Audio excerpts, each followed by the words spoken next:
Subscribe now. Click the bell icon to like, comment, and share.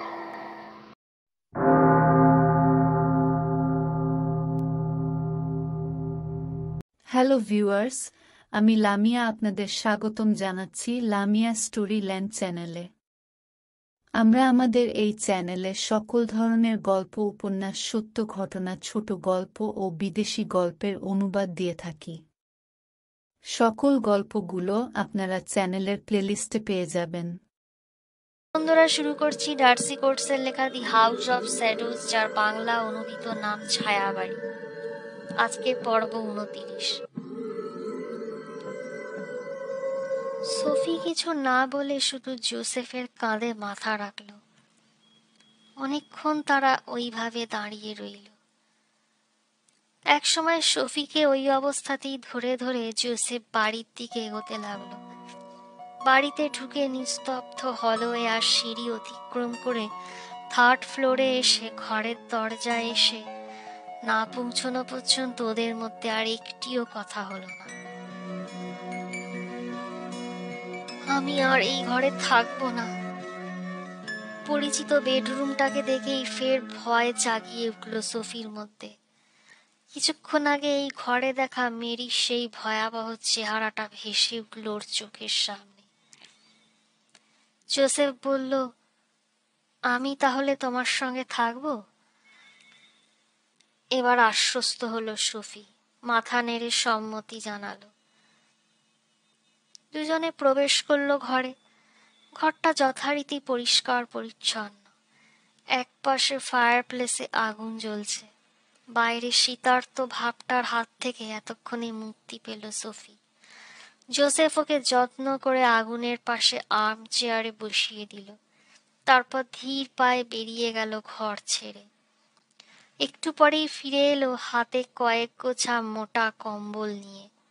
একটা কম্বল দিয়ে ভালো করে জড়িয়ে দিল সোফিকে। জোসেফের দিকে একদিকে স্থির দৃষ্টিতে চেয়ে সোফি বলল, আমাকে এ বাড়ির ব্যাপারে এবার বলো জোসেফ। জোসেফ শান্ত গলায় বলল, বলবো, সব বলবো। আগে তোমার সেবা করতে দাও। তোমার গায়ের ক্ষতগুলো ড্রেসিং করতে হবে। বলতে বলতে বিছানার এক পাশে দড়ি ধরে টান দিল জোসেফ। দুর্গের ভেতরে কোথাও ঘন্টা বেজে উঠল। একটু পরেই দরজায় কড়াঘাতের শব্দ শোনা গেল। জোসেফ দরজা খুলতে বাইরে একজন পরিচারিকাকে দেখা গেল। জোসেফ তাকে নিচু গলায় কি বলল শুনতে পেল না সোফি, কিন্তু জোসেফের কথা বলার ধরন খুবই রূঢ় শোনালো ওর কানে। যেন কঠিন গলায় কিছু বলল মেয়েটিকে।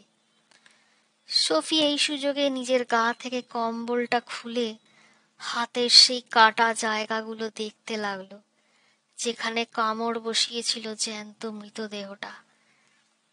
দেখলো ওর কাঁধের কয়েক ইঞ্চি নিচে বাহুর ওপর দুটো অর্ধবৃত্তাকার রক্তাক্ত ক্ষত চিহ্ন। ওই জ্যান্ত মরাটার দাঁতের দাগ। ব্লিডিংটা আপাতত বন্ধ হয়েছে, কিন্তু হাতটা বেশ ফ্যাকাশে দেখাচ্ছে। ওদিকে ঘরের দরজা বন্ধ হবার শব্দ পেয়ে সোফি তাড়াতাড়ি নিজের হাতটা কম্বলের তলায় ঠেকে ফেলল। ওর সামনে একটা চেয়ার টেনে বসলো জোসেফ, সোফির মুখের ওপর তীক্ষ্ণ নজর বোলাতে বোলাতে, যেন গভীরভাবে তাকে পর্যবেক্ষণ করছে সে। একটু ড্রিঙ্ক নেবে? যথাসম্ভব নম্র গলায় জোসেফ তাকে জিজ্ঞেস করল। মাথা নাড়ল সোফি, বলল, এখন ড্রিঙ্ক নিলে আমি সবকিছু তলিয়ে বিচার বিশ্লেষণ করতে পারবো না। জোসেফ বলল, বেশ, তুমি যদি না চাও তাহলে আমি বেরিয়ে যাবার পর তোমার সঙ্গে কি কি ঘটেছে তা আমায় বলার আর দরকার নেই। চাইলে পরে কোনো এক সময় বলো। আমাকে যদি তুমি সবকিছু খুলে বলো তাহলে আমি তোমার সাহায্যে আসতে পারবো। কথাটা বলতে বলতে জানলার দিকে ফিরল সোফি। আকাশে এখন পূর্ণ চন্দ্র, উজ্জ্বল আলোয় ঝলমল করছে প্রকৃতি। উঁচু উঁচু গাছের মাথার ওপর স্বমহিমায় বিরাজ করছে ভরা পূর্ণিমার চাঁদটা।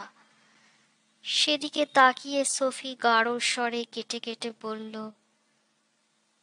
রোজ মেরিকে মেরে ফেলেছে।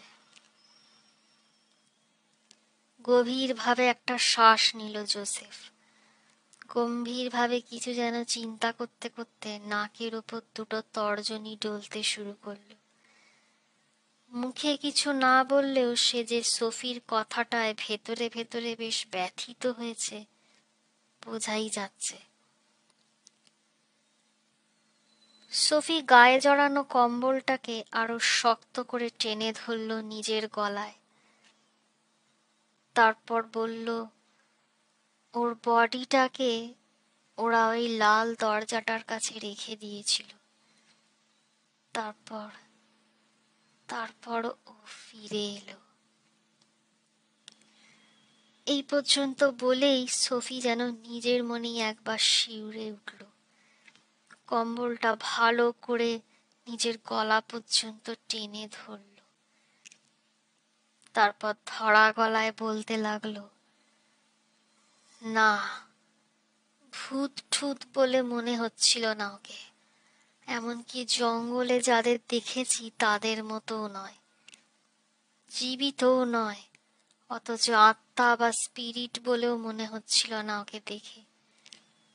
বনে যারা আক্রমণ করেছিল আমায়, তারাও তো স্পিরিট টিরিট কিছু নয়, তাই না? স্বাভাবিক অথচ বেশ গম্ভীর গলায় জোসেফ জবাব দিল, না, ওরা স্পিরিট নয়। সোফি জবাবে চাপা গলায় বলল, আর ওই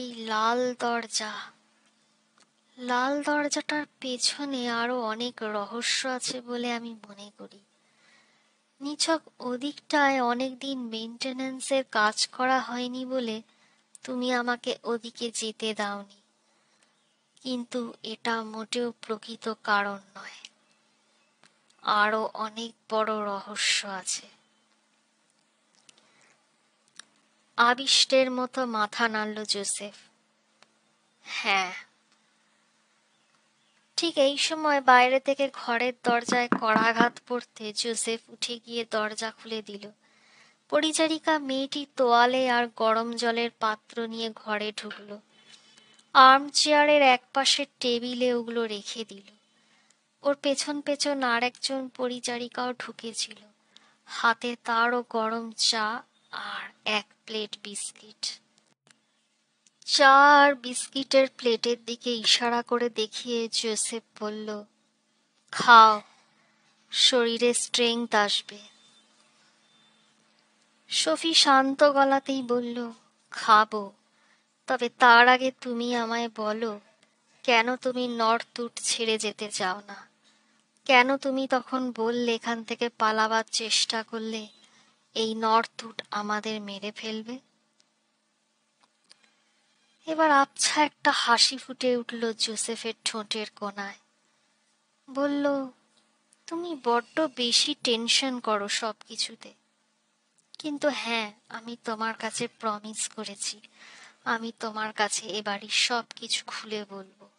যত অপ্রীতিকর সত্যই হোক না কেন, কোনো কিছুই লুকোবো না তোমার থেকে। তোমার সব কিছু জানা দরকার। জোসেফের কথায় মাথা নাড়ল সোফি। সামনের দিকে একটু ঝুঁকে নিজেই টেবিল থেকে চায়ের কাপটা তুলে নিল। কিন্তু ওর হাত এত কাঁপছিল যে ডিশ শুদ্ধ কাপটা ঠিকঠাক ধরতে পারছিল না। শেষে কাপটা সে রেখে দিল টেবিলের ওপর। আপাতত বিস্কিট খেতে শুরু করলো। চা আর বিস্কিট খাওয়া শেষ হলে জোসেফ গরম জলে কাপড় ভিজিয়ে সোফির হাতের ক্ষতের জায়গাটা আস্তে আস্তে পরিষ্কার করতে শুরু করলো। জোসেফের চোখের দিকে তাকিয়ে দেখল সোফি, অনেক কথা এসে যেন ভিড় করেছে ওর চোখ দুটো। তোমার ওপর যা কিছু হয়েছে সব কিছুর জন্য আমাকে দায়ী করে যদি তুমি আমায় ক্ষমা না করো, তাহলে আমি একটুও আশ্চর্য হব না সোফি। বলতে বলতে ভিজে কাপড়টা একপাশে রেখে অন্য আরেকটা কাপড় গরম জলে চুবিয়ে ফের সোফির ক্ষতস্থান পরিষ্কার করার দিকে মন দিল জোসেফ। একটু থেমে সে ফের বলল, তোমাকে যে কারণে বিয়ে করে আনি না কেন, এখন আমার তোমায় নিয়ে কোনো খারাপ মতলব নেই সোফি। আমি সত্যিই তোমার কোনো ক্ষতি হোক চাই না, তোমায় আমি সাধ্যমতো হেল্প করব। জোসেফের কথায় চুপ করে রইল সোফি, জবাবে কোনো কথা বলল না। জোসেফ ফের বলল, আসলে এই বাড়ি, এই ক্যাসেলটা তৈরি হবার সময় থেকেই যত গন্ডগোলের সূত্রপাত। সেই 400 বছর আগের কথা বলছি আমি। শ্রোতা বন্ধুরা, আজ এই পর্যন্ত।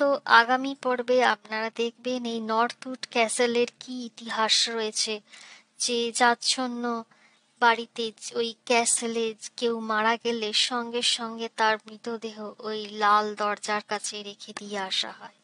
কি সেই রহস্য, ওই লাল দরজাটার পেছনেই বা কে রয়েছে, সবকিছুর উত্তর লুকিয়ে আছে আমাদের আগামী পর্বগুলোতে।